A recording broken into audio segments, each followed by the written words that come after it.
దేవుని యొక్క వాక్యాన్ని మనం ధ్యానించుకుందాం. సిద్ధంగా ఉన్నారా? హల్లెలూయా, హల్లెలూయా. ఈ సమయంలో మనం దేవుని యొక్క వాక్యాన్ని మనం ధ్యానించుకుందాం. మన మధ్యలో దేవుని సేవకులు పాస్టర్ డానియల్ ప్రణీత్ మన మధ్యలో ఉన్నారు. వారు వచ్చి మనకు దేవుని యొక్క వాక్యాన్ని అందిస్తారు. హల్లెలూయా, హల్లెలూయా. యేసుక్రీస్తు వారి ఘనమైన నామములో మీ అందరికీ వందనాలు చెల్లిస్తున్నాను. వాక్యానికి సిద్ధంగా ఉన్నారా? Praise the lord. చిన్న ప్రార్థన చేసుకొని దేవుని వాక్యంకి వెళ్దాం పిల్లరా. మహాపరిశుద్ధ యేసయ్యా నీకు స్తోత్రాలు చెల్లించుకుంటున్నాము తండ్రి. మా దేవా, మా ప్రభువా, మా యేసయ్యా నీ పాసన్నిధికి వస్తున్నాం నాయన. నీ బిడ్డలుగా తండ్రి ప్రభువా, నీ బల దగ్గర కూర్చున్నాము తండ్రి. నీ వాక్యం మాకు అనుగ్రహించండి ప్రభువా. వినగలిగిన చెవిని, గ్రహించే మనసును అనుగ్రహించండి. నన్ను నీ శిలువ చెట్టును మరుగుపరుచుకోండి. పరిశుద్ధాత్మ దేవ మీ పరిచయం మాకు కావాలి ప్రభువా. మీరే సమస్తం జరిగించమని ప్రార్థిస్తూ యేసు నామమున వేడుకుంటున్నాము తండ్రి. బిగ్గరగా ఆమేన్ చెప్పండి ఒకసారి. హల్లెలూయా. మత్తయి సువార్త 3వ అధ్యాయము 11-12 వచనాలు చదువుకుందాం. చాలామంది గడిచిన వారం చాలామంది బాప్తిజం తీసుకున్నారు. మీ అందరిని ఉద్దేశించి, అలాగే బాప్తిజం తీసుకుని చాలా సంవత్సరాలైన వారిని ఉద్దేశించి కొన్ని విషయాలు ధ్యానించుకుందాం. మత్తయి సువార్త 3వ అధ్యాయము 11-12 వచనాలు. బైబిల్ ఉన్న వాళ్ళు కొద్దిగా కన్నడలో, తెలుగులో చదివేవారు మైక్ పట్టుకొని చదవాలి.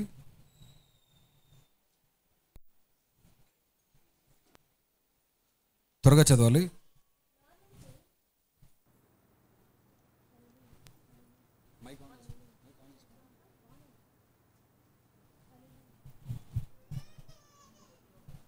తెలుగు ఎవరు చదువుకోండి. పోనీ మైక్ లేని వారు గట్టి చదవండి.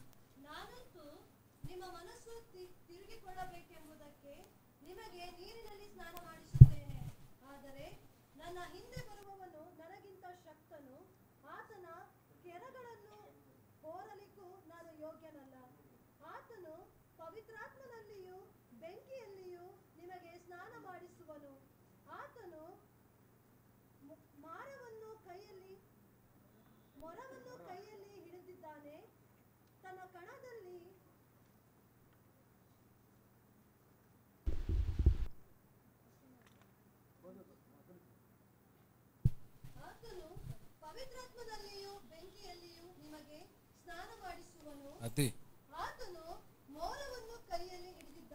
మోరాల మధు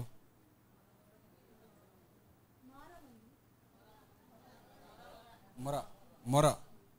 సరే, ఒకసారి తెలుగులో చదువుతాను. మారు మనసు నిమిత్తం నేను నీళ్ళలో మీకు బాప్తిజం ఇచ్చుచున్నాను. అయితే నా వెనుక వచ్చుచున్నవాడు నాకంటే శక్తిమంతుడు. ఆయన చెప్పులు మోయటకైనను నేను పాత్రుడను కాను. ఆయన పరిశుద్ధాత్మలోను అగ్నితోనూ మీకు బాప్తిజం ఇచ్చును. కన్నడలో చాలా బాగుంది. నీటితో అగ్నితో స్నానం చేపిస్తారట. బాప్తిజం కదా, ఏం చేపిస్తారంట? కన్నడ అట్లేదు కదా, స్నానం ఆడిస్తున్నారు. బెంకి అల్లి. పోయిన వారం చాలామంది నీటితో బాప్తిజం తీసుకున్నారు. ఈ వారం మీరందరూ కూడా అగ్నితో బాప్తిజం తీసుకోవాలి. ఆమేన్. క్రైస్తవానికి 2 బాప్తిజంలు చాలా ప్రాముఖ్యం. ఒకటి నీటితో, తర్వాత ఒకడు నీటి మూలముగాను ఆత్మ మూలముగాను జన్మింపవలెను. అప్పుడే నూతన సృష్టి. చాలామంది నీటి వరకు ఆగిపోతారు. బాప్తిజము ముగింపు కాదు కానీ ప్రారంభం. ఆమేన్. నూతన జీవితానికి ప్రారంభము, ప్రత్యేకమైన జీవితానికి ప్రారంభము, శక్తి కలిగిన జీవితానికి ప్రారంభము. హల్లెలూయా. బాప్తిజం తీసుకున్న చాలామంది కూడా కొత్తగా తీసుకున్న వారేమి, చాలా సంవత్సరాలైన సీనియర్లేమి, చాలామంది పరిశుద్ధాత్మ దేవుని పక్కన పెట్టేసి పరిశుద్ధాత్మ దేవుడు అవసరం లేనట్టుగా చాలామంది బతికేస్తూ ఉంటారు. అవునంటారు కదంటారా? పలకండి. పరిశుద్ధాత్మ అవసరం అంటారు లేదంటారు? చెప్పండి, అదన్నా చెప్పండి. పోనీ అవసరమేనా? అత్యవసరమా లేకపోతే మామూలు పర్లేదా? ఉంటే మంచిది అంటారా లేకుంటే? హల్లెలూయా. చాలామంది సంఘాల్లో, చాలా సహవాసాల్లో పరిశుద్ధాత్మ దేవుడి పేరు కూడా ఎత్తరు. పరిశుద్ధాత్మ దేవుని ఆలోచన కూడా చేయరు. ఆయనకు అవకాశం కూడా ఇవ్వరు. ఎందుకంటే ఆయనకు అవకాశం ఇస్తే ఆయన సంఘం అంతా మార్చేస్తాడు కాబట్టి, మామూలుగా బతకనివ్వడు కాబట్టి. పరిశుద్ధాత్మ దేవుడు వస్తే మన జీవిత శైలి మారిపోతుంది. అవునంటారు కదంటారా? చెప్పండి గట్టిగా. ఇక్కడ చూడండి, ఇక్కడ యేసుక్రీస్తు సెలవిస్తున్నారంటే, ఒకడు బాప్తిజం ఇచ్చి యోహాను అంటున్నాడు, ఏమంటున్నాడంటే, మారు మనసు నిమిత్తం నేను నీళ్ళలో ఇస్తున్నాను కానీ నా వెనుక వచ్చేవాడు అగ్నితో ఇస్తాడు అంటున్నాడు. అంటే బాప్తిజం తీసుకున్న తర్వాత మనం అగ్నితో బాప్తిజం తీసుకోవాలి, అంటే పరిశుద్ధాత్మ నింపుదల పొందాలి. అప్పుడు ఏమవుతుందో కొన్ని విషయాలు నేను చెప్తాను. పరిశుద్ధాత్మ దేవుడు మన మీదకి వస్తే ఏమవుతుందో చెప్తాను. ప్రపంచంలో మరి ఏ మతంలో ఏ విశ్వాసంలో లేని సంగతి ఏంటంటే, పరిశుద్ధాత్మ దేవుడు దిగిపోయి దేవుడు మన లోపల ఉండడం చాలా గొప్ప విషయం. అందరూ దేవుని దగ్గరికి పోతారు, అందరూ గుడి దగ్గరికి పోతారు, దేవుని దగ్గరికి పోతారు. కానీ క్రైస్తవులు మాత్రమే దేవుడే మన లోపలికి వచ్చి నివసిస్తాడు. ఎంత అదృష్టం అండి ఇది! ఎంత ఒక అనూహ్యమైన అనుభవం ఇది! ఎక్కడ దొరకని ఒక విచిత్రమైన గొప్ప గంభీరమైన అనుభవం ఇది. దేవుడు తానే మన లోపల నివాసం చేయడం. ఆమేన్. మనలో ఉండే దేవుడు. హల్లెలూయా. ఇంత గొప్ప ప్రీమియం సబ్స్క్రిప్షన్ ఉన్నప్పుడు అవునా, మనం ఎట్లా జీవించాలి? ఇప్పుడు మామూలుగా యూట్యూబ్లో చూస్తున్నప్పుడు మనకు చిరాకు వచ్చేస్తుంది, వీడియో ముందు యాడ్స్ వస్తాయి. అవునా, మంచి వీడియో ప్లే చేసుకుంటాడు, దాని ముందు ఏమొస్తుంది? యాడ్స్ వస్తూ ఉంటాయి. ఈ యాడ్స్ పోవాలంటే ఏం చేయాలి? ప్రీమియం కొనుక్కోవాలంటే నెలకింత కట్టాలి. ఇప్పుడు పరిశుద్ధాత్మ దేవుడితో జీవిస్తే అలా ఉంటుంది అనమాట. ప్రీమియం సబ్స్క్రిప్షన్లా ఉంటుంది లైఫ్ అంతా. అందరూ యాడ్స్ కోసం వెయిట్ చేస్తే మనం వెయిట్ చేయాల్సిన పని లేదు, ధైర్యంగా కృపాసనం దగ్గర వెళ్ళిపోవచ్చు. డైరెక్ట్ యాక్సెస్ అనమాట. అన్ని అడ్డులని తొలగిపోతాయి. ఇంత యాక్సెస్ పెట్టుకుని కూడా మనము చాలాసార్లు పరిశుద్ధాత్మ దేవుణ్ణి మనము అంతగా పట్టించుకోం. ఎందుకంటే చెప్తాను, ముందుకెళ్తున్నప్పుడు చూద్దాం. ఈరోజు ఏం చేయాలనుకుంటున్నానంటే, కొన్ని సందర్భాలు మీకు చూపిస్తాను బైబిల్లో. పరిశుద్ధాత్మ దేవుడు వచ్చినప్పుడు ఏం జరిగింది అని ఒక 3-4 సంఘటనలు చూస్తాను. దాన్ని మనం ధ్యానం చేద్దాం. ఈరోజు మెసేజ్ లాగా కాకుండా కొద్దిగా టీచింగ్ లాగా మీరు అర్థం చేసుకోండి. అపోస్తుల కార్యములు 1వ అధ్యాయం 8వ వచనం చదువుకుందాం. అపోస్తుల కార్యములు 1వ అధ్యాయము 8వ వచనం. అయినను పరిశుద్ధాత్మ మీ మీదికి వచ్చినప్పుడు మీరు శక్తి నొందెదరు. ఈ మాటలను గుర్తుపెట్టుకోండి. పరిశుద్ధాత్మ దేవుడు ఒకరి మీదకి వచ్చినప్పుడు ఏమవుతుందంట? గట్టిగా చెప్పాలి. శక్తి లేకుండా చెప్తున్నారు మీరు. శక్తి నొందెదరు. ఒక మంచి మాట చెప్తాను వినండి, చాలా ప్రాముఖ్యమైన మాట. పరిశుద్ధాత్మ దేవుణ్ణి అది ఇది అని పిలవకూడదు. ఎలా పిలవాలి? ఆయన వ్యక్తి. అర్థమైందా? ఆయన వ్యక్తి, ఆయన అని పిలవాలి. మనం అడ్రస్ చేస్తున్నప్పుడు ఒక పర్సన్ని అడ్రస్ చేస్తున్నట్టు చేయాలి. ఇట్ థింగ్ కాదు, ఆయన వస్తువు కాదు. ఆయన పరిశుద్ధాత్మ దేవుడు. హల్లెలూయా. ఆయనను పరిశుద్ధాత్మ మీ మీదికి వచ్చినప్పుడు మీరు శక్తి నొందెదరు గనుక మీరు యెరూషలేములోను యూదయ సమరయ దేశములందంతటను బూదిగంతముల వరకును నాకు సాక్షులై ఉందురని వారితో చెప్పాను. సో బాప్టిజం తీసుకున్న తర్వాత, పరిశుద్ధాత్మ దేవుడు మీదకి వచ్చిన తర్వాత మనం చేయాల్సిన మొట్టమొదటి పని ఏంటంటే, మన జీవితాంతం చేయాల్సిన పని ఏంటంటే యేసుక్రీస్తుకు సాక్షిగా బతకడము. గట్టిగా ఆమె చెప్తారా? అంతకంటే ప్రాముఖ్యమైన పని ఇంకా లేదు మన ప్రపంచంలో, భూలోకం మీద అంతకంటే ప్రాముఖ్యమైన పని క్రైస్తవుడికి లేదు. మొట్టమొదటి పని ఏంటి? సాక్షులుగా బతకాలి. ఈ సాక్షులుగా బతకడానికి కావాల్సిన శక్తిని పరిశుద్ధాత్మ దేవుడు మనకి ఇస్తాడు. ఆమేన్. మనం సాక్షులుగా బతకాలి. That is the main purpose of life. ఒక విట్నెస్గా ఎక్కడుంటే అక్కడ సాక్షిగా బతకాలి.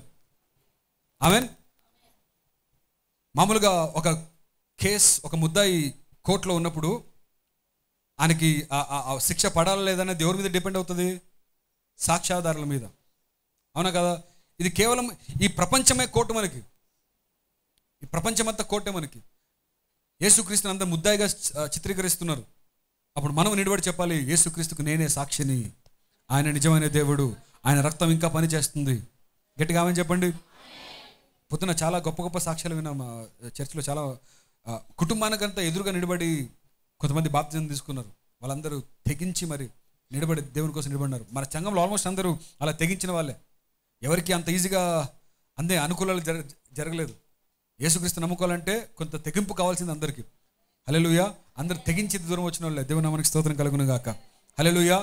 సో మనం ఇప్పుడు ఎలా ఉన్నామంటే సాక్షులుగా ఉన్నాము. సాక్ష్యము. ఈ సాక్ష్యం చెప్పడానికి దేవుడు మనకి ఏమిస్తారంట? శక్తి అనండి. శక్తిని ఇస్తాడు. అదే అపోస్తల కార్యం 2వ అధ్యాయం చూద్దాం. కొన్ని సంఘటనలు మీకు చూపిస్తాను బైబిల్లో. పరిశుద్ధాత్మ దేవుడు వస్తే ఏమవుతుంది అనే సంఘటనలు ఒకసారి గమనిద్దాం. 2వ అధ్యాయము మొదటి నుంచి చదువుతున్న వినండి. The book of acts 2nd chapter from the beginning. Pentecost పండుగ దినము వచ్చినప్పుడు అందరూ ఒక చోట కూడి ఉండిరి. అప్పుడు వేగముగా వీచు బలమైన గాలి వంటి ఒక ధ్వని ఆకాశము నుండి అకస్మాత్తుగా వారు కూర్చుని ఉండే ఇల్లంతయు నిండెను. మరియు అగ్ని జ్వాలల వంటి నాలుకలు విభాగింపడినట్టుగా వారికి కనబడి వారిలో ఒక్కొక్కని మీద వాలగా అందరూ పరిశుద్ధాత్మతో నిండిన వారై ఆ ఆత్మ వారికి వాక్శక్తి అనుగ్రహించిన కొలది అన్య భాషలతో మాట్లాడసాగిరి. హల్లెలూయా. పరిశుద్ధాత్మ దేవుడు వస్తే ఏమవుతుందంట? శక్తి, వాక్శక్తి. అవునా? అగ్ని శక్తి. ఈ మొదటి పునరుత్థానము తర్వాత పరిశుద్ధాత్మ దేవుడు మొదటిగా అపియర్ అంటే కనిపించిన సంఘటన ఇది. మొట్టమొదటిసారిగా పరిశుద్ధాత్మ దేవుడు కట్టెలు తెంచుకున్న సమయం ఇది. అది ఇప్పుడు డ్యామ్లో నీళ్ళు గేట్లు ఎత్తేస్తే ఎట్లుంటుంది, నీళ్ళు ఎంత ఫోర్స్ వస్తుంది, అట్లా పరిశుద్ధాత్ముడు వెయిట్ చేస్తూ ఉన్నాడు. అట్లే ఒక సింహము వేట కోసం వెయిట్ చేస్తున్నట్లు పరిశుద్ధాత్ముడు వెయిట్ చేస్తూ ఉన్నాడు. ఫస్ట్ డే ఫస్ట్ షో టికెట్ల కోసం ఎదురు చూస్తుంటారు కదా, గేట్లు ఓపెన్ చేస్తే పిచ్చోలాగా పరిగెత్తుంటారు కదా, అర్థమైందా? ఆ గేట్లు ఎత్తేసిన ఆ రష్ ఎట్లా ఉంటుంది చెప్పండి, ఆ హోర్ ఎలా ఉంటుంది. పరిశుద్ధాత్ముడు అలా మీద పడిపోయేలాగా రెడీగా ఉన్నాడు. కొన్ని సంవత్సరాలుగా వెయిట్ చేస్తూ ఉన్నాడు తన శక్తి ఏంటో, తన తడాక ఏంటో చూపించాలని. ఆమె చెప్తారా? హల్లెలూయా. ఇలాగ పరిశుద్ధాత్ముడు ప్రతి ఒక్కరి మీద వచ్చేసాడు. అప్పుడు వచ్చినందుకు గుర్తుగా ఏం జరిగింది చెప్పండి? ఫస్ట్గా వాక్శక్తి అనుగ్రహించిన కొలది అన్య భాషలతో మాట్లాడసాగిరి. ఈ విషయం గురించి కొన్ని ఒక రెండు మాటలు చెప్పాలి, జాగ్రత్తగా వినండి. చాలామందికి అన్య భాషలు అంటే చులకన, చాలామందికి అన్య భాషలు అంటే వ్యతిరేకత, చాలామందికి అన్య భాషలు అంటే ఒక రకమైన సమస్య. ఎందుకంటే కొంతమంది దాన్ని ఓవర్గా చేస్తారు, కొంతమంది దాన్ని అసలే చేయరు. ఇద్దరికీ ప్రాబ్లమే. అతిగా చేసిన ప్రాబ్లమే, అసలు చేయకపోయినా ప్రాబ్లమే. అతిగా చేయడం అంటే ఏంటి? మీటింగ్లలో అందరి ముందు గట్టిగా అన్ని భాషలు మాట్లాడు, ఎవరో కొత్తోడు వచ్చింటాడు, ఏందో మాట్లాడుతున్నాడు, మంత్రం మాట్లాడుతున్నాడా అని అర్థం కాకుండా పాపం కూడా చచ్చిపోతాడు. అది ఓవర్, అటు చేయకూడదు. అన్య భాషలు కేవలము నీ వ్యక్తిగత ప్రార్థనకు సంబంధించింది మాత్రమే. ఆమె చెప్తారు గట్టిగా. ఒకవేళ నువ్వు అంతగా బయట చెప్పాలంటే దానికి తర్జుమా చేసేవాడు ఉండాలి, భాషము అర్థము చెప్పేవాళ్ళు ఉంటేనే పబ్లిక్గా చేసుకోవాలి. లేదంటే it is a personal thing, personal edification కోసం, వ్యక్తిగతంగా మనల్ని మనము అభివృద్ధి బలపరచడం కోసం పరిశుద్ధాత్మ దేవుడు మనకి అన్య భాషల వరం ఇస్తాడు. అన్య భాషలు అనేది వ్యక్తిగత ప్రార్థన కోసము, బహిరంగ ప్రార్థన కోసం కాదు. ఆమె చెప్తారా? అందుకే చేస్తే బహిరంగ గట్టిగా చేస్తారు, లేకపోతే అసలుగే చేయరు. రెండు ప్రాబ్లమే. దీన్ని కరెక్ట్గా అర్థం చేసుకొని మనం ఏం చేయాలి? వ్యక్తిగత ప్రార్థనలో ప్రతిరోజు అన్య భాషలతో మాట్లాడాలి. మనం అన్య భాషలతో మాట్లాడడం కాబట్టి చాలాసార్లు ఏమైపోతుంది చెప్పండి, మనం ప్రార్థన చేస్తే టైం సరిగ్గా, ఇప్పుడు 10:30 టైం పెట్టుకుంటాము, ప్రార్థన చేస్తాము, చాలాసేపు ప్రార్థన చేసి అనిపించేస్తుంది. ఓపెన్ చేసి చూస్తే 10:35 ఏంటది, అవునా కదా? ఏదో పెద్ద చేసేసినాం అనిపించేస్తుంది. చూస్తే 5 నిమిషాలు సరిగా ఏంటది. ఎందుకు? ఆత్మతో చేయట్లా. మనం పరిశుద్ధాత్మ నింపుదలతో అన్య భాషలతో మాట్లాడుతున్నప్పుడు టైమే కనపడదండి అసలు. ఆమేన్. కన్నీటి మడుగులు నిలబడిపోతావు. అలాగే పరిశుద్ధాత్మ దేవుడు తానే నీ ద్వారా విజ్ఞాపన చేపిస్తూ ఉంటాడు. దేనికోసం ప్రార్థన చేస్తున్నావో లేదు నీకు తెలియదు, కానీ ఆత్మల కోసం పరిశుద్ధాత్మ దేవుడు ఆయన కావాల్సిన చిత్త ప్రకారంగా ప్రార్థన చేపిస్తూనే ఉంటాడు. ఆమె చెప్పటి గట్టిగా.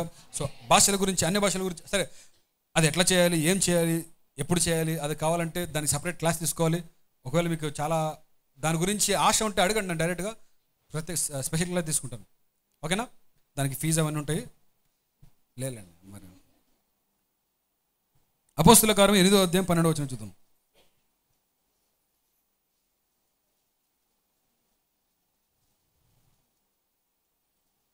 అపోస్తుల కార్యములు 8వ అధ్యాయం 12వ వచనం చూడండి.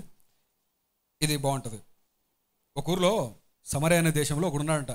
ఆడి పేరేంటి? సీమోను. వీడికి ఒక టైటిల్ ఉంది. వీడి పేరు ఏమంటే గారడి సీమోను. వీడు అందరిని గారడి చేసుకుంటూ బతికేస్తున్నాడు అనమాట. వీడి బిజినెస్ ఏంటంటే అందరికి మాయమాటలు చెప్పుకోవడం, అందరినీ పోగేసుకోవడం, మంచి బిజినెస్ చేయడం, మంచి మాటలు చెప్పడం, మ్యాజిక్లు చేయడం. అంటే తెలుగులో, కన్నడలో ఏముంటుంది? మంత్రతంత్ర గళిందా అని ఉంటుంది. మంత్రతంత్రం లేదా మంత్రతంత్ర గళిందా 9వ వచనంలో కదా. తెలుగులో గారడి చేయవాడని ఉంటుంది. సీమోను అని ఒక మనుషుడు లోగడ ఆ పట్టణంలో గారడి చేయొచ్చు, తానెవడో ఒక గొప్పవాడని చెప్పుకొనొచ్చు. కన్నడలో మహాత్ముడు అని ఉంటుంది. వాడు అందరూ చెప్పుకుంటాడు. వాడు ఎవడంట? నన్ను మహాత్మా అన్నాడు అంటాడు. ఉందా కన్నడ చూడండి చదివి. నేను మహాత్ముని, ఇక్కడ ఉండాల్సిన కాదు, నేను యాక్చువల్లీ వేరే దేశంలో ఉండాల్సిన దేవుడు ఇక్కడ పంపించినాడు, నేను దేవుణ్ణి, నన్ను పూజించండి అని చెప్పి అందరిని అట్లా చేసుకొని పోగేసుకొని ఊరంతటి చాలా ఫేమస్ అయిపోయినాడు. చూడండి అక్కడ ఉంది.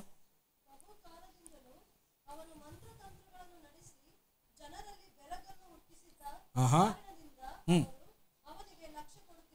లక్ష కొడుతున్నారు అంటే లక్షలు ఇస్తున్నారు అనుకోండి పాపం. అంటే అటెన్షన్ ఇస్తున్నారు వారికి, లక్ష్యం ఫుల్ కాన్సన్ట్రేషన్ వాడి మీద పెట్టినారు. పెట్టి కావాల్సిన డబ్బులు అన్నీ బాగా పోగేసుకుంటున్నాడు. అప్పుడు చూడండి, కొద్దివాడు మొదలుకొని గొప్పవాడు మట్టుకు అందరూ, అంటే చిన్నోడి నుంచి పెద్దలు అందరకు దేవుని మహాశక్తి అనబడిన ఇతడే అని చెప్పుకొనొచ్చు అతనిని లక్ష్య పెట్టిరి. అతడు బహుకాలము గాడిలో చేయొచ్చు వారిని భ్రాంతిపరిచినందున వారు అతని లక్ష్య పెట్టిరి. అయితే అంటే అక్కడ బిజినెస్ స్టాప్ అయిపోయింది అర్థం. ఎవరు వచ్చినారు అక్కడ? హీరో ఎంటర్ అయినారు చూడండి. అయితే ఫిలిప్పు దేవుని రాజ్యమును గూర్చి యేసుక్రీస్తు నామమును గూర్చి సువార్త ప్రకటించుచుండగా వారు అతనిని నమ్మి పురుషులను స్త్రీలను బాప్తిజం పొందిరి. అప్పుడు సీమోను కూడా, ఎవడు ఈ మంత్రవాది కూడా నమ్మి బాప్తిజం పొంది ఫిలిప్పును ఎడబాయకుండి సూచక క్రియలను గొప్ప అద్భుతములు జరుగుట చూచి విభ్రాంతి నొందెను. ఎవడైతే ఊరినంతా విభ్రాంతి పరిచాడో వాడే విభ్రాంతి పోయాడట. అర్థమైందా? ఎవరైతే గారెలు చెప్పుకొని బతుకున్నాడో, అంత ఫేక్, అంత ఏదో చేసుకొని బతుకుతా ఉన్నాడు, అసలైన వచ్చేటప్పటికి ఏమైపోయింది? వీడి కలర్స్ అన్ని బయట, అంటే వీడి రంగంతా బయటకు వచ్చేసింది. ఇప్పుడు లాస్ట్కి వీడు కూడా బాప్తిజం తీసుకుని మంచిదే, కానీ నెక్స్ట్ ఒక తప్పు చేస్తారండి. వీడేం చేస్తాడు చూడండి ఒకసారి. 17వ వచనం చూడండి ఒకసారి. అప్పుడు పేతురు యోహానును వారి మీద చేతులు ఉంచగా వారు పరిశుద్ధాత్మను పొందిరి. ఇక్కడ పేతురు యోహాను ఏం చేస్తున్నాడు? అందరి మీద చేతులు పెట్టి ప్రార్థన చేస్తుంటే ఏమవుతుందంట? అందరూ పరిశుద్ధాత్మ పొందుతున్నారంట. అపోస్తులలో చేతులు ఉంచటం వలన పరిశుద్ధాత్మ అనుగ్రహింపబడినని సీమోను చూచి వారి ఎదుట బ్యాంకుకు వెళ్ళి కట్టలు డబ్బులు తీసుకొచ్చి, అంటే అట్లా లేదు చెప్తున్నాను, వారి ఎదుట ద్రవ్యమే పెట్టి, అంటే డబ్బులన్నీ తీసుకొచ్చి పెట్టినాడంట. నేను ఎవరి మీద చేతులు ఉంచుదునో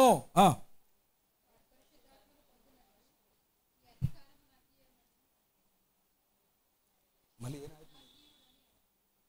అమ్మ కన్నడ చదువు పోనీ అది.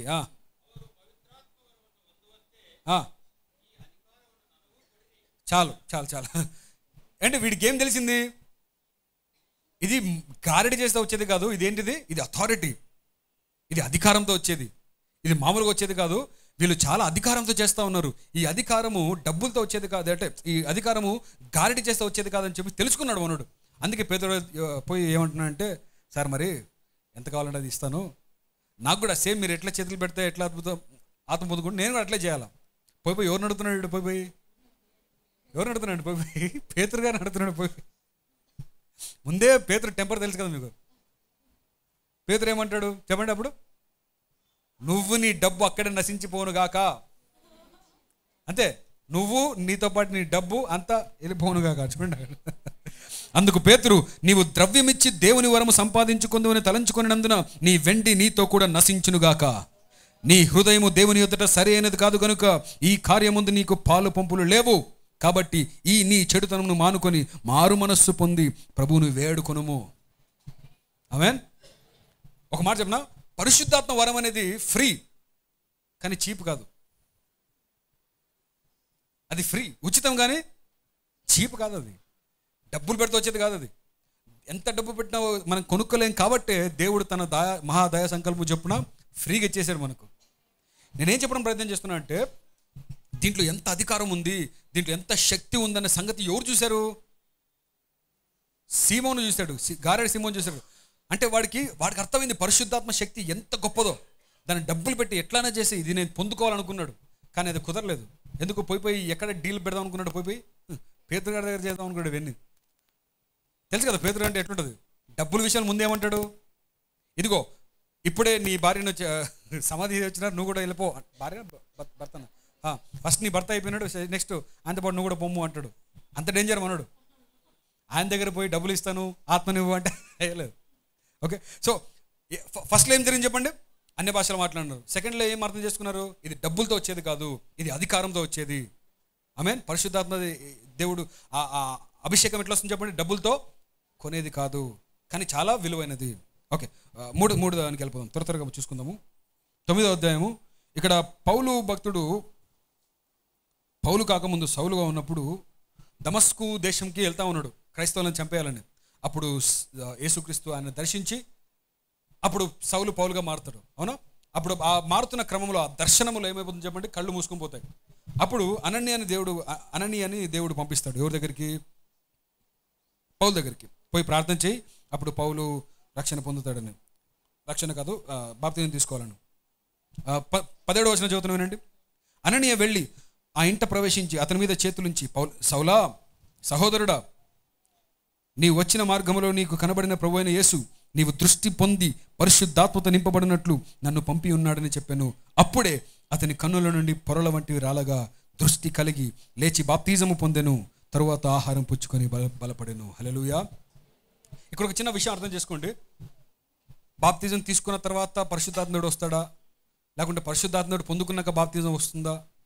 ఇవన్నీ కన్ఫ్యూజ్ కావద్దండి. ఎందుకంటే ఆయన చిత్తం, ఆయన టైమింగ్లో ఎట్లా చేయాలో అట్లా చేస్తాడు. ఫస్ట్ బాప్టిజం ఇస్తాడు, తర్వాత పరిశుద్ధ వరముని ఇస్తాడు. ఫస్ట్ వరముని ఇస్తాడు, తర్వాత బాప్టిజం ఇస్తాడు. ఆయన చిత్తం అది. ఓకేనా? సేమ్ నాకు కూడా ఇట్లే కావాలా అనేది ఆయన ఎట్లా చేయాలనుకుంటే అట్లా చేస్తారు. ఆశను బట్టి, ఆ టైంను బట్టి దేవుడు చేసుకుంటూ పోతాడు. ఓకేనా? ఇక్కడ అననీయ పౌలుకు ప్రార్థన చేస్తున్నాడు. చేసిన వెంటనే పరిశుద్ధాత్మ దేవుడు వచ్చిన వెంటనే ఆయనకున్న పొరలు వెళ్ళిపోయి, కళ్ళుకున్న పొరలు వెళ్ళిపోయి దృష్టి కలిగింది. అంటే ఒక నూతన సృష్టిగా మారిపోయాడు. ఆ దృష్టి మారిపోయింది. ఫస్ట్ టైం ఏం జరిగింది? అన్ని భాషలో మాట్లాడినారు. సెకండ్ టైం ఏం జరిగింది? పలకండమ్మా. ఇది డబ్బుతో కొనేది కాదు, ఈ అధికారము. మూడోది ఏం నేర్చుకున్నాము? దృష్టి వచ్చింది. ఓకేనా? పరిశుద్ధాత్ముడు వస్తే ఏమొచ్చింది? నూతన దృష్టి వచ్చింది. ఓకే, ఇంకొక 2 చూపించి ముందుకు వెళ్ళిపోతాను. 10వ అధ్యాయం చూడండి ఒకసారి. 10వ అధ్యాయము 44వ వచనం. ఇదే అపోస్తల కార్యములు. మీకు ఇవన్నీ ఎందుకు చెప్తున్నా తర్వాత మీకు అర్థమవుతుంది. 10వ అధ్యాయం 44వ వచనం. పేతురు ఈ మాటలు ఇంకా చెప్పుచుండగా అతని బోధ వినుచున్న వారందరి మీదకి పరిశుద్ధాత్మ దిగెను. దిగిపోయాడంటే అలాగే. ఎప్పుడు? స్టార్టింగ్లో ఏం జరిగింది? చేతులుంచగా పరిశుద్ధాత్ముడు వచ్చాడు. ఇప్పుడు వాక్యం చెప్తున్నప్పుడే వచ్చేసాడు. అంటే పరిశుద్ధాత్మ దేవుని మనం కంట్రోల్ చేయలేము. ఇప్పుడు చూడు, నేను చేతులు పెట్టి ప్రార్థన చేసిన తర్వాత ఆయన రాడు అని చెప్పలేను నేను. ఆయన ఇష్టం అంతే. ఆయన ఎవరు కంట్రోల్ చేయలేరు. వాక్యము చెప్తుండగానే మీ లోపల ఆశ ఉంటే, మీ లోపల తపన ఉంటే పరిశుద్ధాత్ముడు మీ మీద దిగిపోతాడు అంతే. ఆమె చెప్పండి గట్టిగా హల్లెలూయా. సున్నతి పొందిన వారిలో పేతురుతో కూడా వచ్చిన విశ్వాసులందరూ పరిశుద్ధాత్మ వరము అన్యజనుల మీద సైతము కుమ్మరింపబడి చూచి విభ్రాంతి ఉంది. ఇక్కడ ఏమైందంటే ఈ చర్చిలో ఆ రోజు స్పెషల్ గెస్ట్ వచ్చి పేతురు గారు. అప్పుడు ఫేస్బుక్లో, ఇన్స్టాగ్రామ్లో అంతా పోస్టులు వేసినారన్నమాట, ఈరోజు పేతురు గారు వస్తున్నారు చర్చికి అని. అప్పుడు ఏమైంది? అందరూ వచ్చేసినారు. చాలామంది సీనియర్ క్యాండిడేట్స్ వచ్చినారు, జూనియర్ వచ్చినారు, వాళ్ళతో పాటు కొత్త వాళ్ళు కూడా వచ్చినారు. యేసుప్రభు నమ్ముకున్న వారు కూడా వచ్చేసినారు చర్చికి. ఫుల్ అయిపోయింది, ప్యాక్ అయిపోయింది. అట్లా చీరలు లేవు, కింద కూర్చున్నారు అందరూ సేమ్ మనలాగే.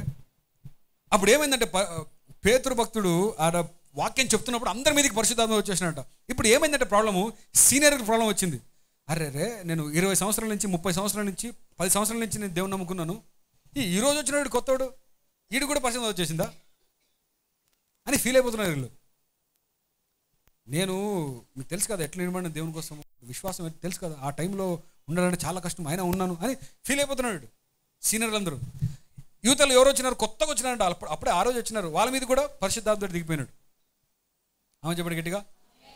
నేను ఒక మాట చెప్తున్నాను ఏంటంటే, పరిశుద్ధాత్మ దేవునికి సీనియర్లు, జూనియర్లు ఎవరు పనికిరారు. ఎందుకంటే నీకంటే చాలా సీనియర్ ఆయన. సీనియరిటీ గురించి మాట్లాడాలంటే భూదిగంతములు, భూమి లేకున్నప్పటి నుంచి అప్పుడు ఉన్నాడు ఆయన. మనం నిన్నటి వారమే. ఓకేనా?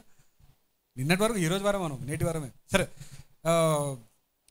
ఇట్లా అన్నప్పుడు పేతురు ఏమన్నా అంటే చూడండి, అందుకు పేతురు, మన వలె పరిశుద్ధాత్మను పొందిన వీరు బాప్తిజం పొందకుండా ఎవడైనాను నీళ్లకు ఆటంకము చేయగలడా? రోషం వచ్చేసింది. ఇప్పుడు ఇంతమంది మాట్లాడుతున్నారు, ఈరోజు కొత్త వచ్చినాడు, వాడి మీద అందరూ ఫుల్ కమోషన్ అయిపోయింది. అంటుంటే వెంటనే పేతురు, ఈరోజు వీళ్ళు బాప్తిజం తీసుకోకూడదని ఎవడన్నా నన్ను ఛాలెంజ్ చేయగలడా అన్నాడు. మీతో ఛాలెంజ్ చేశాం సార్ అని అందరూ సైలెంట్ అయిపోయినారు. అంటే ఆయన ఏమంటున్నాడంటే, దేవుని దగ్గరకు రావడానికి, పరిశుద్ధాత్మ దేవుని పొందడానికి ఎవరిని ఆపలేరు అంతే. గట్టిగా ఆమె చెప్పండి ఒకసారి. ఒకరి సొత్తు కాదండి. ఆశపడితే ఆశ కలిగిన ప్రాణాన్ని తృప్తిపరుస్తాడు దేవుడు అంతే. హల్లెలూయా. నేను చాలా సీనియరు, నేను చాలా ఇది అంటే అయ్యలేదు. ఒకవేళ కొన్నిసార్లు ఏమవుతుందంటే బాప్తిజం లేకపోయినా సరే ఎక్కడో కూర్చొని, జైల్లో కూర్చొని కన్నీళ్ళు పెట్టి ప్రార్థన చేస్తుంటే పరిశుద్ధాత్మ దిగిపోతాడు అంతే. ఆయన మన పర్మిషన్ అడుగుడు. ఇప్పుడు పోవచ్చా, నీకు ఓకేనా అని అడగడు మనల్ని, వెళ్ళిపోతారు అంతే. అంటే ఎవరు ఏవైతే ఆశపడుతున్నారో, ఎవరైతే కోరుకుంటున్నారో వాళ్ళ మీదకి దేవుడు దిగిపోతారు. దేవుని నామానికి స్తోత్రం కలుగునుగాక.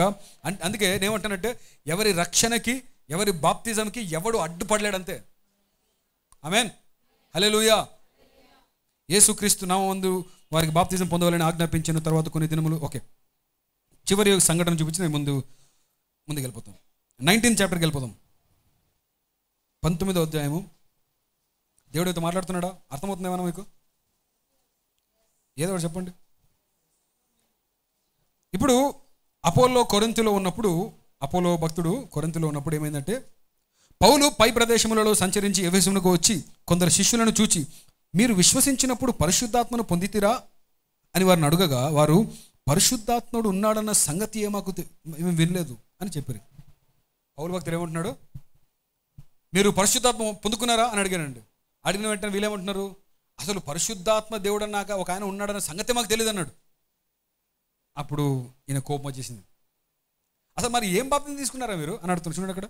అప్పుడు అలాగైతే మీరు దేనిని బట్టి బాప్తిజం పొందితిరి అని అడుగగా వారు యోహాను బాప్తిజం బట్టియే అని చెప్పారు. అందుకు పౌలు, యోహాను తన వెనుక వచ్చు అని ఎందు అనగా యేసునందు విశ్వసించువాలని ప్రజలతో చెప్పుచు మారు మనసు విషయమై బాప్తిజం ఇచ్చాను అని చెప్పాను. ఇవన్నీ వారు ఆ మాటలు విని ప్రభు అయిన యేసునామమున బాప్తిజం పొందిరి.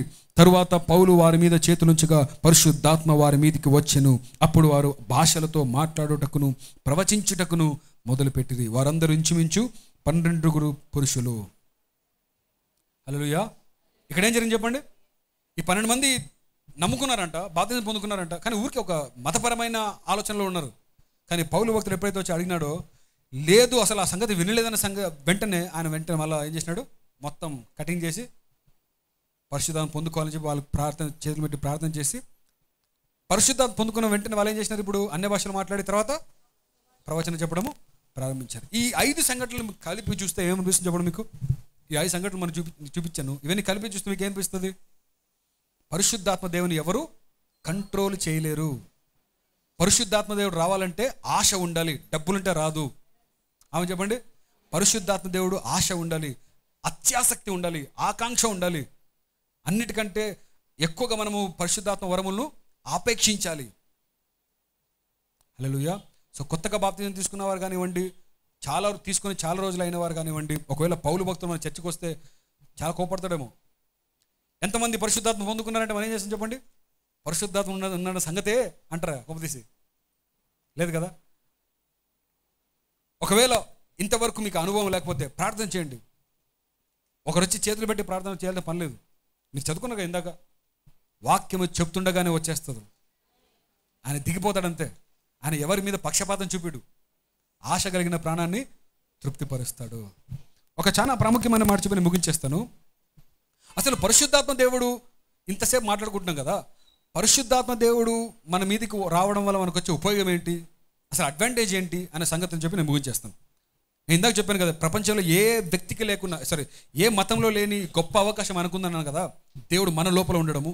ఇలా ఉండడం వల్ల మనకు వచ్చేదేంటి, అది కూడా చాలా ఇంపార్టెంట్ కదా. ఆ అడ్వాంటేజ్ ఏంటి?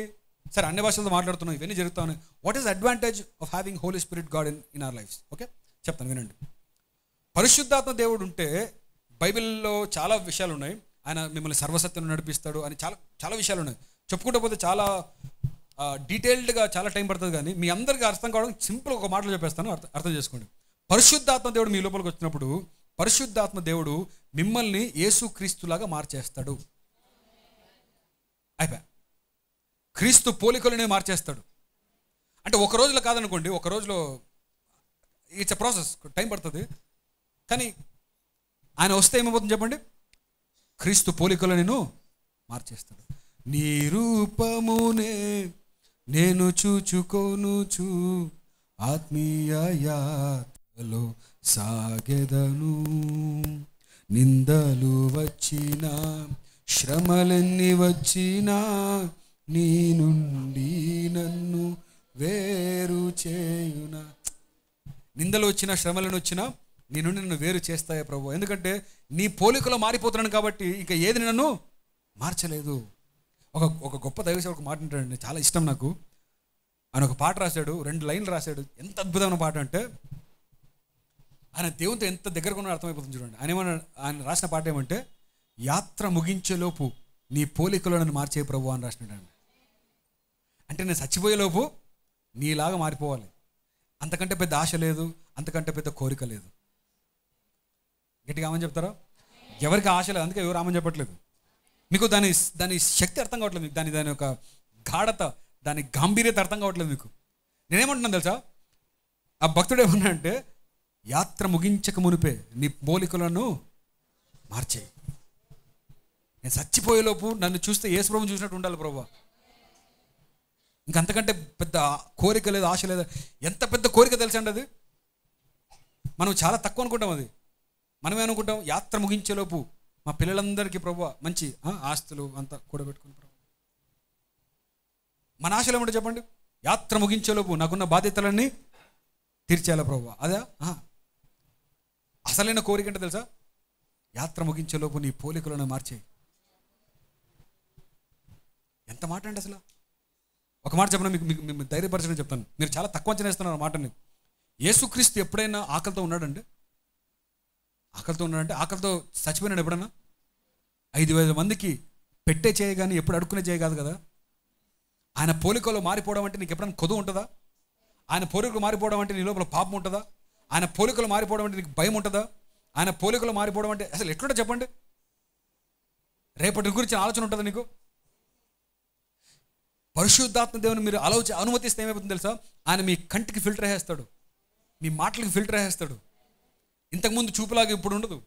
పరిశుద్ధాత్ముడు నీ చూపును మార్చేస్తాడు, నీ ఆలోచన మార్చేస్తాడు, నీ ఆలోచన స్థాయిని మార్చేస్తాడు, నీ ఆలోచన క్వాలిటీని మార్చేస్తాడు. ఆమె చెప్పట్లేదు ఎవరు? ఒక క్వశ్చన్ చెప్తాను, హానెస్ట్గా ఆన్సర్ చేయండి. ఇది చెప్తే మీకు అర్థమైపోతుంది. పరిశుద్ధాత్ముడు ఎందుకు అందరూ అంతగా ఇష్టపడరో అర్థమవుతుంది మీకు. ఇప్పుడు హానెస్ట్గా చెప్పండి, నాకు ఈ లోకంలో బతకాలంటే అప్పుడప్పుడు మనము కొన్ని అబద్ధాలు చెప్పాల్సి వస్తుంది. అవునా కదా? చెప్పట్లేదు మీరు? అవునా కదండి? ఇప్పుడు మీ సార్ ఫోన్ చేసినాడు, ఏడున్నావు అంటే ఏం చెప్పాలి? ఇంట్లో ఉన్నా సరే, ఇక్కడ కౌల్బార్లో ఉన్నా చెప్పాలా? అవునా కదా? అట్లా చెప్తేనే ఈ లోకంలో నడిచేది. ఇವಾಗ వ్యవహారం ಮಾಡ್ಬೇಕಂದ್ರೆ ಅವೆಲ್ಲ ಮಾತಾಡ್ಬೇಕಪ್ಪ, ನೀನು ಗೊತ್ತಿಲ್ಲ. అవునా కదా? వ్యవహారాలు చేయాలంటే అವೆಲ್ಲ ఇరಬೇಕು, నీకేం ಗೊತ್ತಾಗುತ್ತೆ? నీకేం తెలుస్తుంది చెప్పు?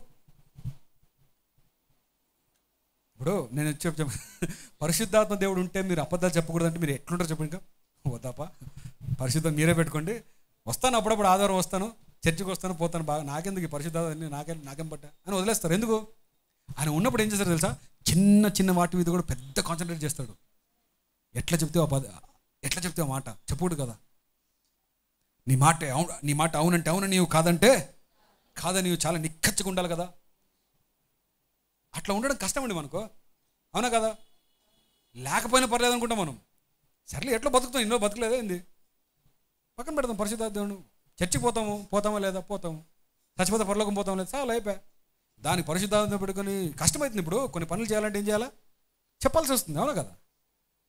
చెప్పండి మీరు. మోసం చేయాల్సి వస్తుంది. ఇప్పుడు నాకు ఉండాలా, లోక జ్ఞానం ఉండాలా. ఇప్పుడు ఊరు తిక్కినాల తిక్కొళ్ళకి చేయకూడదు. ఏముండాలా? కౌల్బాదర్ భాషలో ఉండేది. తిక్కొళ్ళగా ఉండకూడదు. ఎట్లా ఉండాలి? మంచి లోక జ్ఞానం ఉండాలి, నాకు ఉండాలా, తెలివి ఉండాలి. ఈ తెలివి ఇవన్నీ పరిశుద్ధాత్మ వచ్చిన ఏమవుతుందామని కట్టయిపోతుంది. ఎక్కడికక్కడ మాట. ఇప్పుడు సినిమా డైలాగ్ ఒకటి ఉంటుంది, అవునంటే కాదనిలే, కాదంటే అవుననిలే. సినిమా టైటిల్ అండి అది. అవునంటే కాదంటే బైబిల్ ఏముంటుంది? అవునంటే అవుననియు, కాదంటే కాదనియు. ఇప్పుడు ఒక మాట చెప్తాను. చాలామంది మన మాటకి విలువ ఉండదండి. అవునా కదా? ఇప్పుడు నువ్వేమైనా ఒక మాట ఇచ్చినావు అనుకో, టకాన్ని నమ్మాలనిపించింది ఈ మాట. ఎందుకు చెప్పండి? విలువ లేదు కాబట్టి. ఇప్పుడు రేపు వస్తానంటావు, డౌట్ నువ్వు వస్తావు లేదో మరి, నమ్మలేము. అవునా కదా? ఆ మాటకు ఎందుకు విలువ లేదంటే మన మాట అవునంటే అవునని, కాదంటే కాదని కాదు. మనం ఏం చేస్తున్నాం? ఈజీగా అబద్ధాలు చెప్పేస్తున్నాం. తప్పదు, కొన్ని టైం పడుతుంది, కొంచెం అబద్ధాలు చెప్పాలా. ఇప్పుడు నా కోసం కాకపోయినా వేరే వాళ్ళ కోసం చెప్పాల్సి వస్తుంది. ఇప్పుడు ఒక కంపెనీలో పనిచేస్తుంటావు, ఆ కంపెనీలో మీ బాస్ చెప్పింటాడు, అది చేయాలి. తప్పదు, అవన్నీ నీకు తెలియదు, నీకు అవన్నీ అర్థం కావు, చెప్పాల్సి వస్తుంది. కానీ పరిశుద్ధాత్ముడు ఆ టైంలో ఒక మాట చెప్తున్నా వినండి. స్టార్టింగ్లో కష్టం అవుతుంది, ఒక సంవత్సరం కష్టం అవుతుంది. కానీ తర్వాత ఎట్లయిపోతుంది తెలుసా? నువ్వు మాట్లాడే ప్రతి మాటకు వాల్యూ వచ్చేస్తుంది. ఆమె చెప్పట్లేదు ఎవరు? నీ విలువ పెరిగిపోద్ది. బైబిల్లో ఒక మాట ఉంటుందండి, సమూయేలు అంట, ఆయన చెప్పిన ఏ మాట కూడా భూమికి పడలేదంటండి. పడకుండా దేవుడు చూసుకున్నాడంట. ఆయన మాట కింద పడకుండా దేవుడు చూసుకున్నాడంటండి. అంటే ఆయన మాట ఇస్తే జరిగిపోవాలంతే. ఎందుకు? ఆ బాధ్యత ఎవరు తీసుకున్నారు? దేవుడు తీసుకున్నాడు. ఎందుకంటే పరిశుద్ధాత్మ నీ లోపల ఉన్నాడు కాబట్టి నీ ప్రతి మాటకు విలువ వచ్చేస్తుంది. ఆమె చెప్పట్లేదు గట్టిగా? హల్లెలూయా. ఇది ఆత్మతో జీవించే జీవితం అంటే ఇది. నిజానికి చెప్పాలంటే ప్రతి క్రైస్తవుడు ఇలాగా ఉండాలి. నేను చూస్తున్నప్పుడు ఆల్మోస్ట్ యేసు ప్రభువుని చూసినట్టు ఉండాలి. ఆమె చెప్పండి గట్టిగా. చాలా కష్టం అండి, ఈ లోకంలో ఉంటున్నాం చాలా కష్టం. కాకపోతే కొంచెం ప్రయత్నం చేస్తే అలా మారిపోవచ్చు. నాతో కలిపి చెప్తా ఉన్నాను, అలా ప్రయత్నం చేయడంలోనే జీవిత పరమార్థం తెలిసిపోతుంది మనకు. ఆమేన్. ఈ ప్రయత్నంలోనే, ఈ కష్టంలోనే తెలిసిపోతుంది ఈ జీవిత పరమార్థం అని తెలిసిపోతుంది. అందుకే మన జీవితంలో ఉన్న ఒకే ఆశయం పెట్టుకోవాలి చెప్పండి, యాత్ర ముగించేలోపు నీ పోలికలను మార్చే ప్రభువా. ఆమేన్. ఇంకా నేను పోయేలోపు అందరూ యేసు ప్రభువుని అనాలి. ఇంకా డైరెక్ట్ యేసు ప్రభువుని పాత పెడుతున్నామేమో అన్నట్టు ఉండాలి. ఆమె చెప్పట్లేదు ఎవరు. ఏ మనిషి ఆ మాట అంటే మాట, ఒక్కసారి కూడా ఒకరి గురించి చెడ్డగా మాట్లాడి నిన్నలేదు అనాలి నీ గురించి అంటారా? చాలా కష్టం. వాడు నోరు తెరిస్తే వాడి గురించి, వాళ్ళ గురించి, వీళ్ళ గురించి గంటలు మాట్లాడతాడు. ఒకరైనా మీ గురించి చెప్పగలరండి? వాడు ఇంతవరకు ఎవరి గురించి చెడ్డగా మాట్లాడి వినలేదు, ఎవరైనా చెప్పగలరా అలాగా? ఇంపాసిబుల్, చెప్పలేరు. ఎందుకంటే మన నోరు ఆగదు, మన చెవులు ఆగవు. తిండి దురద చెవులు కలిగిన బైబిల్లో ఉంటుంది కదా. మన చెవులకి ఏముందట చెప్పండి. నా మాట లేదు, బైబిల్ ఉంది. దురద అంట చెవులకి. దురద అంటే ఎవడైనా పడిపోతే బాగా వాడి గురించి అడిగకపోవద్దు అంటారు. అడగలేదు అనుకో సైలెంట్ ఉండు. వాడి గురించా అయ్యో అడగొద్దు అంటారా? అడుగుకుండా ఉండవు అనుకో ఏమవుతుంది? వల్ల వీడు తడుకోలేడు. మళ్ళీ అడిగిపించుకో. మరి ఏమైందంటే మొన్న నేను చెప్తాను నేను అంటే ఇంకెంత ఆశ, అది ఎంత వచ్చేసింది చెప్పండి మనకి. ఎందుకు ఇది అందరు ఇట్లా మంచిగా అనుకున్నా కాదంట. అసలు ఏమైంది తెలుసా? వాడు అట్లా చెప్పుకున్నప్పుడు ఎంత బాగుంటాడు, గంటలు వింటాం మనం. అవునా కదా? మనకు దేవుని మాట ఎందుకు వినపడదంటే ఈ మాటలు వినిపిస్తున్నాయి కాబట్టి, ఈ మాటలతో తుప్పు పట్టిపోయింది కాబట్టి ఈ పరిశుద్ధాత్మ అనుభవానికి రాదండి. ఆమె చెప్పండి గట్టిగా. ఒక్కసారన్నా యేసుక్రీస్తు దేవుడి గురించి అన్న చాడీలు చెప్పినాడండి. మీరు చెప్పండి ఒకసారి బైబిల్లో. ఒకసారి అన్న చెడ్డగా మాట్లాడడం, వాడు లేనప్పుడు వాడి గురించి మాట్లాడడం ఎప్పుడైనా చేసినాడా? ఒకరి గురించి చెడ్డగా మాట్లాడాలంటే వాళ్ళు లేనప్పుడు కాదు, వాళ్ళు ముందే మాట్లాడండి. అంత మాట వాళ్ళు ముందే అనేసేయండి. వాళ్ళు లేనప్పుడు చెడ్డగా మాట్లాడితే ఏమొస్తుంది చెప్పండి. సో ఇవన్నీ చాలా కష్టము చెప్తున్నా కదా. అంటే ఇప్పుడు నేను అన్ని సాధించేసి చెప్పట్లేదు. ఇవన్నీ కూడా మనం కూడా అంత కలిసి చేయాల్సిన పనులు. పరిశుద్ధాత్మ దేవుడు అందుకే చాలామంది ఒప్పుకోరు. చాలామంది ఏం చేస్తారు, పక్కన పెట్టేస్తారు. ఎందుకు మాకు ఎందుకులే అని. కానీ ఒక్కసారి పరిశుద్ధాత్మ అనుభవంలో జీవించడం ప్రారంభిస్తే, ఆయన శక్తితో జీవిస్తే ఏమవుతుంది తెలుసా? ఈ లోకంలో సాక్షులుగా బతికేస్తామండి. ఆమేన్. ఈ లోకంలో మనకున్నది ఒకటే అక్కడ ఆశ ఏంటంటే ఆయన సాక్షిగా బతకాలి. పోయేలోపు ఆయన రూపంలో మారిపోవాలి. హల్లెలూయా. మొదట నా నీతిని, నా రాజ్యంను వెతకండి. ఇవన్నీ కూడా ఇప్పుడు తర్వాత ఇవన్నీ ఆలోచిస్తున్నా కదా. ఆస్తి సంగతి ఏంటి, పిల్లల సంగతి ఏంటి, అవన్నీ ఆలోచిస్తున్నా. అవన్నీ కూడా ఆటోమేటిక్గా వచ్చేస్తాయి. ఆమేన్. దేవుని నామానికి స్తోత్రం కలుగును. దేవునితో మాట్లాడుతున్నాడా? ఎస్. ఈ వాక్యం మీకు ఆశీర్వాదకరంగా ఉందా? సో ఈరోజు నూతనంగా బాప్తిజం తీసుకున్న వారు, బాప్తిజం తీసుకుని చాలా సంవత్సరాలైన వారు సరే, అందరూ కలిసి చేయాల్సిన ప్రార్థన ఏంటంటే, ప్రభువా నీ పోలికలను మార్చండి, నా మాటలు మార్చండి, నా ఆలోచనలు మార్చండి, నా నడవడిక మార్చండి, నీకు ఇష్టకరంగా నన్ను మార్చండి ప్రభు అని ప్రార్థన చేద్దాం. ఇది ఒక రోజులో జరిగేది కాదు, కానీ ఖచ్చితంగా పరిశుద్ధాత్ముడు మనకు సహాయం చేస్తాడు. ఆయన పోలికలు మనం మారిపోదాం ప్రియులారా. కళ్ళు మూసుకొని ప్రార్థన చేద్దాం.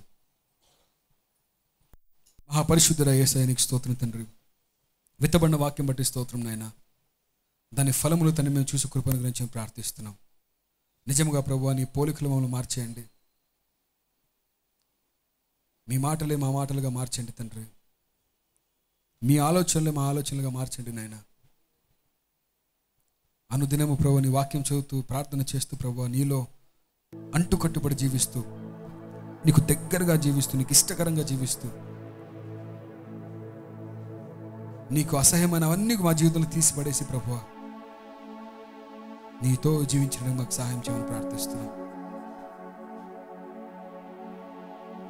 ఇక్కడ కూడా వచ్చిన ప్రతి మీరు దర్శించండి. ఈ వాక్యంతో మీరు దర్శించమని ప్రార్థిస్తున్నాం. పరిశుద్ధాత్మ శక్తిలోకి నడిపించండి. ఈ రక్షణ ఆనందం దయచేయండి ప్రభువా. ఈ అనుభవంలోకి నడిపించమని ప్రార్థిస్తున్న స్తోత్రం. మనందరినీ చేతికి అప్పగిస్తూ, జరగబోయే కరం నీ చేతికి అప్పగిస్తూ యేసు నామమున వేడుకుంటున్నాము తండ్రి. ఆమేన్.